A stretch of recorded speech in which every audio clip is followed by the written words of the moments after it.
I bet plenty of people who like video games might have considered this question or seen it once before, and coming off the heels of my Miyamoto video, this got me thinking about it more as of late.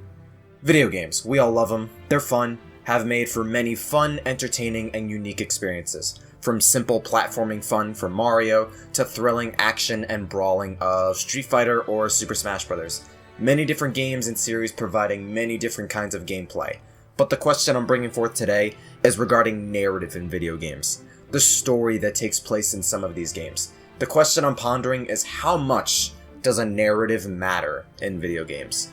And again, I'm sure we've all considered this question before, usually comparing it to gameplay and valuing one over the other. From my experience, I feel I've seen most people come to the conclusion of gameplay, above all else, mattering over other aspects of a video game. That's the answer I generally see more people come to make, and I'm in that camp as well, but I do believe in storytelling and narrative basically holding damn near just as much worth. If I were asked this question, what value is there in storytelling and narrative in gaming, or that question compared to gameplay, I'd say stories in video games, especially nowadays, matter either just as much or almost by a grain or two as gameplay. Indulge in my spiel for a little bit if that's okay with you, but going back to my Miyamoto video, that video goes over debunking some misconceptions and false notions fans have made about the man when it comes to his involvement and philosophy regarding narrative in gaming. A lot of it's debunked and confirmed to be misinformation, as explained in that video via multiple sources and interviews, but a couple of them, Shigeru Miyamoto, state how he prioritizes gameplay concepts and providing an experience that can resonate with a ton of people more than other elements, at least when it comes to narrative. And this got me thinking about that. The question this video asks, and reflecting on the worth and impact many games have made inhibiting a narrative, mainly Mario games. I do value stories and narrative in games a bunch for sure, just look at any of my Paper Mario videos, but gameplay's basically the appeal and primary focus of video gaming, period, right? Whether Mario, Call of Duty, Tekken, Fortnite, Minecraft, Animal Crossing, Pokemon, Zelda, Sonic, etc., the vast majority of video games provide worthwhile experiences based almost purely from the gameplay they provide. The simple yet addictive nature of Mario's 2D and 3D platforming adventures and the level design Mario plays around in.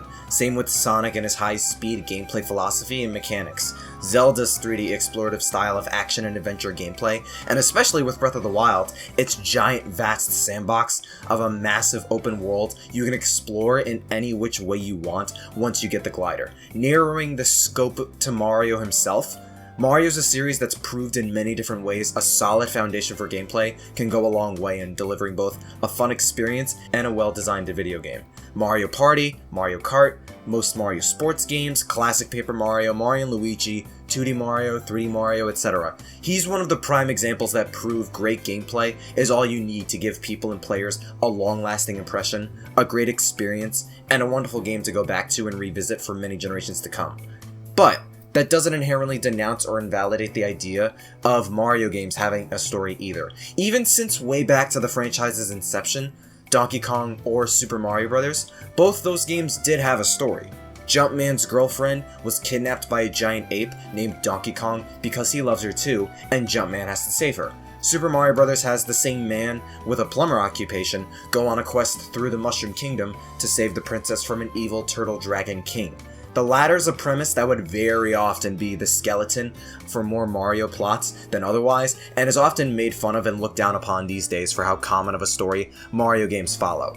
But that is the story they follow, and it is indeed a story. It's a scenario set up for Mario to follow, a motivation and goal for him and for the player to keep playing than to just see how the game will play and how the game is designed and structured. It still does its purpose, and many Mario games that follow that basic plot line still go on to sell extremely well and are still met with plenty of love and praise because of both the gameplay many Mario games provide and because it just works for most people well enough to be invested anyways. Not only that, those two games with those similar stories set a foundation for video game narratives for many years to come. Mario basically always started out having a story.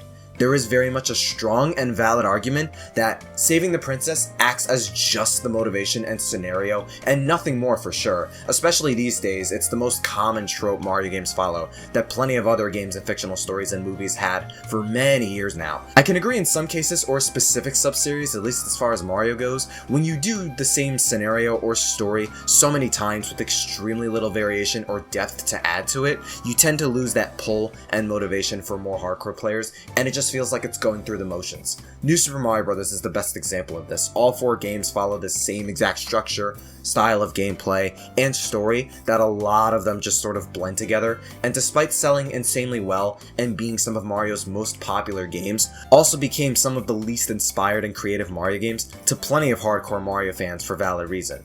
But even just the basic Save the Princess plotline, it being a scenario, is fundamentally what a story is. Bare bones or hackneyed, cliche, etc. for sure, but it is indeed a story that is still working for millions of people, even for those who do care about that sort of thing or not. So even on a purely fundamental level, if you just have that motivation for the player and you put the characters in the game in a scenario the player can get behind, that does provide value and worth both from a narrative perspective and from an immersion perspective to get consumers and fans invested in the character's story and fictional worlds you set up, either on that front or even how you write your characters. Kirby, for example, is a very simple character in design and personality, being this powerful being that can copy and absorb essentially anything, but has the mind of an infant, and while on quests to saving others and worlds, galaxies, and universes, is also one to sought for food, naps, and simple fun times. Topped with this iconic and adorable design, that's a character millions of people could get behind and support even on a narrative level, whether for relatability, visual appeal, or both. That character also equates to a story, narrating what Kirby is about and how he is, not just a specific Kirby game tasking him on a specific goal. On a fundamental baseline level, I'd argue stories practically do matter either just as much or almost as much as gameplay. But that type of storytelling and narrative has gone on to evolve and expand over the years, as has technology and video game hardware. Nowadays, you have such a vast slew of video games that tell either complex and deep plots, or have such active and engaging experiences that ingrain the characters involved and actions and goals and desires they have, do, fail, and achieve so heavily into the overall experience that they have become some of gaming's most standout series and games. The Legend of Zelda, famous for its gameplay concepts and ideas, is also one of Nintendo's most popular IPs ever, in part because of the stories they provide. They have a Save the Princess baseline, but plenty of games involve even more characters, towns, and civilizations, sometimes the threat doing more than just kidnap Zelda for the sake of it. Wind Waker, Ocarina of Time, and Majora's Mask are great examples of this. The Uncharted series and Nathan Drake going on expeditions searching for hidden treasure in dangerous uncharted territories while interacting with allies and enemies, all with their own distinct characters and relationships with one another. We've gotten plenty of franchises and games that literally thrive off of narrative, character writing, and stories existing. Uncharted, The Last of Us, Persona, Final Fantasy, Xenoblade Chronicles, Kid Icarus Uprising, etc. There's an insane number of RPGs that both thrive and depend on having a more complex narrative and deeper story with rich characters and worlds. That's one of the biggest appeals of the entire genre, and why so many of them like Final Fantasy, Xenoblade, Persona, Mario and Luigi, Classic Paper Mario, Earthbound and the Mother series, etc. have many varying stories, characters, writing, depth, charm, etc. Metroid and Zelda for Nintendo are some of their most narrative-rich series ever, and are gaining more and more success and popularity as a result of that, coincided by their well-designed and fantastic gameplay as well. Depending on the series in question, narrative in those games does matter just as much, and sometimes even more than the gameplay they provide, both from a fundamental and basic level, and on a deeper level that a story and narrative is integral to a game's overall experience and design. There's a lot of reason to think narrative and story in video games matters a lot. You could walk away now with basically the answer being, it depends, or the short answer of it being yes/yes, but it depends, but allow me to go a little bit deeper. Because while there are games like Life is Strange, Undertale, Chrono Trigger, and so many more games and franchises like Uncharted, Metal Gear Solid, Silent Hill, etc., that do rely a lot more on having that narrative and story within them compared to, say, Mario or Pokemon, What about those games and series like Mario and Pokemon that prioritize gameplay above it? There are still plenty of games and series that try to focus more on their gameplay concepts and focus so little on their narrative and story by comparison, to where it sometimes feels non-existent. And I have two perspectives to offer when it comes to this. Some have commented on some of my past videos that there's an argument that the story and narrative is within the journey by these characters and the player, and I could kind of agree with this. Mario, for example, he's a guy who's capable of almost, if not anything. Adventurer, plumber, partier, racer, sports specialist. But even on his adventures, he's met many different kinds of people, traveled to all kinds of locations and places in his world and his known universe and multiverse, done all kinds of crazy feats and such, all while usually on a quest to save a woman he loves. Amidst all of this and whatever personality he exudes in his and other games, we could surmise how jovial and jolly Mario is. He loves adventure, he has a kind and pure heart, but he does find worth and satisfaction in going on all these quests and adventures, platforming, jumping across all these landmarks and levels beyond just doing it for Peach, and we as the player can make that conclusion and assessment based on that and our experiences with Mario in most of his games. How the levels and worlds in some Mario games are woven also serve as an extension to tell that. Some games like Odyssey and Galaxy have their own spare NPCs, worlds, civilizations, and general atmospheres affected by both Bowser and Mario's actions. That's also another layer of storytelling the games try to tell that add more perspective for the player. Pokemon's similar in how every game's basically a self-insert of you as a trainer going on a Pokemon journey to be the best, and you fight all kinds of trainers, gym leaders, organizations, etc. But you come across and catch many different Pokemon that the player's attachment and experience changes based around the gameplay and makeshift rules players make. Alongside many times in different ways, you could get different Pokemon, even when you followed a lot of the same routes and paths across plenty of Pokemon games on multiple repeat playthroughs. Forgetting some of them do try and tell a deeper plot in the game every now and then.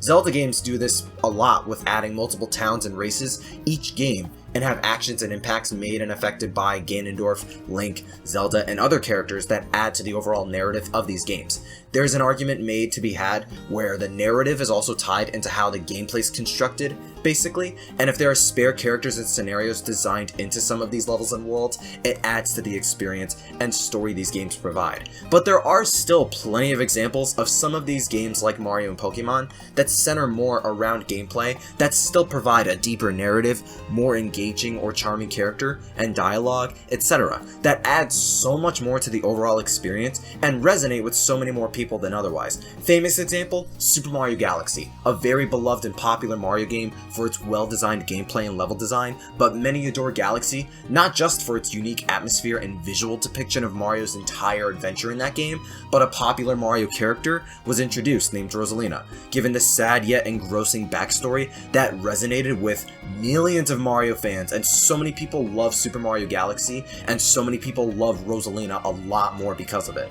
It elevated the game's overall experience and quality, because while it focused more on the spherical gravity-themed gameplay, it also went a little more to add extra narrative and story to a main branch of a popular series that didn't focus often on storytelling. Two sub-series very famous for doing so, however, Paper Mario and Mario & Luigi, have their own fan bases and success based off both their gameplay designs and especially because of their narrative quality. The first three Paper Mario games at least focused a lot on providing more original and distinct characters, both in design and narrative background, some partners you get between both games having their own character arcs, the progression of the main plots of these games progressively involving more and more characters and more creative scenarios that highlight both the villains' personalities and Mario's alongside his allies and partners, sometimes these games inhibiting deeper plots and focusing more on that deeper narrative, Mario saving Peach from Bowser in one game, but that game also progressively giving more insight on Mario, Peach, and Bowser as characters, while seeing how both Mario and Bowser affect the towns and people throughout the adventure. The next game putting Mario in this run-down town, trying to uncover an ancient mystery that could house a dark, catastrophic secret if let out, and it becomes this race between him and this evil cultist organization to collect keys for an ancient door, while while also doing it for the sake of saving Peach too. The next one being this multiverse prophecy that has Mario and his main cast save many worlds from destruction due to a complicated tale of love between two new characters, or Mario and Luigi, that tell their own story within the Mushroom Kingdom, neighboring kingdoms, but have their narratives surround new characters, original and new villains, all with similar motives, but affect new landmarks, new kinds of people, and highlight the connection and bond between Mario and Luigi, all with their own extra and unique flair of cartoony charm, writing, and slapstick comedy. Both series are also RPGs with their own takes on the traditional turn-based RPG combat, and both are very well designed, but these are Mario games that also provide focus more than otherwise, and benefit a lot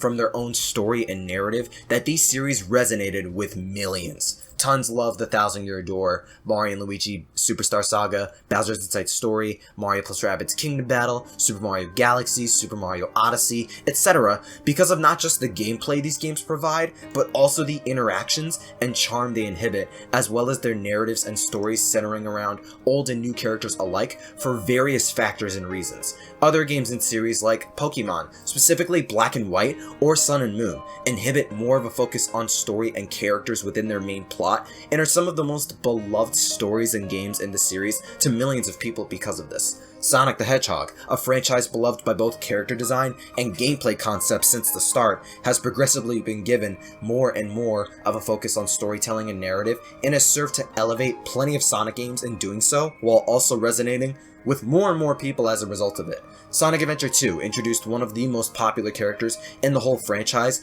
and has such a tonally stark and atmospherically different story and tone from previous games that it's one of Sonic's most beloved games and shadows one of the most popular characters in the entire franchise because of it.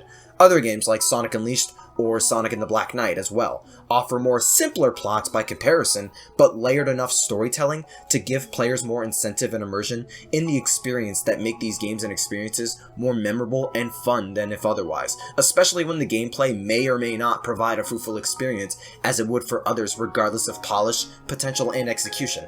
I fully believe focusing on providing a solid narrative and story with video games, whether Mario or Sonic, Uncharted or God of War, Xenoblade or Chrono Trigger, etc., whether focusing more or less on solid gameplay concepts and foundations, do provide a ton of worth and value in these fictional worlds. It doesn't just add immersion or provide an extra angle in playing video games, but it also makes these characters and worlds feel much more real and believable, especially when executed and written very well. A ton of games I listed off throughout this whole video resonate with millions of people because of that extra layer or layers in storytelling and narrative, giving characters numerous interactions with one another, making the base plot deeper, making it overarch with multiple goals and characters, providing mini arcs or mini character arcs throughout the adventure, adding more worlds and characters affected by the main plot, and force that both serve to flesh out the overall world and the character you're controlling to correct the force you're fighting against that also highlights the force's personality and character in question.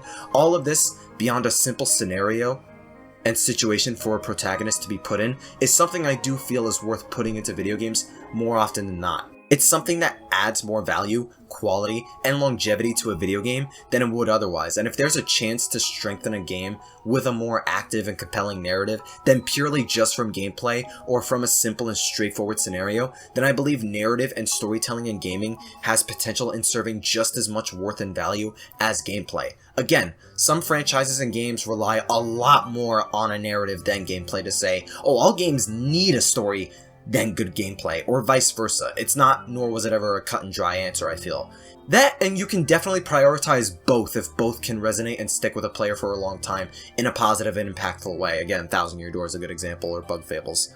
But people ask for more story in Mario games and adore most of the RPGs for doing such. Sonic and many Sonic characters are beloved for having a greater emphasis on character building and plot focus that both them and their origin of games and the games themselves are often remarked and revisited in doing so many times over the years. Zelda's very popular in focusing on narrative, as it does with its gameplay, Metroid's the same, and many more series and games. Stories and narrative in video games do matter plenty, not just for me, but to a ton of others, out there for a vast slew of series and franchises, and if there's a way to focus on providing both a great gameplay experience and a great narrative experience, then I feel it's worth giving both the same attention and focus if possible. Narrative and storytelling can add and support a game's appeal by a significant margin when done really beautifully. So I feel there's plenty of worth in trying to provide such than to always focus solely on gameplay. Don't get it twisted, gameplay should always have a major focus in polishing and executing whatever concepts created to make for a fun game. It's called a video game for a reason, but a good story, a good character or two, and or a good scenario with plenty of room to add and expand to it narratively can go a long way in both giving a game a stronger identity and long-lasting appeal. Let me know your thoughts on the question and discussion in the comments. Any agreements or disagreements? Let me know. Thank you for watching, and stay tuned for more gaming-related discussions and analyses on Mario, Sonic, and more things gaming, and related to my interests beyond gaming as well. Stay super. Yo, hey, 妹妹，嘿，我来呀！共和大哈哈呀！拉面，嘿，来面，来个面，共和再见呀！哈哈，拉面，酱手面，谢谢。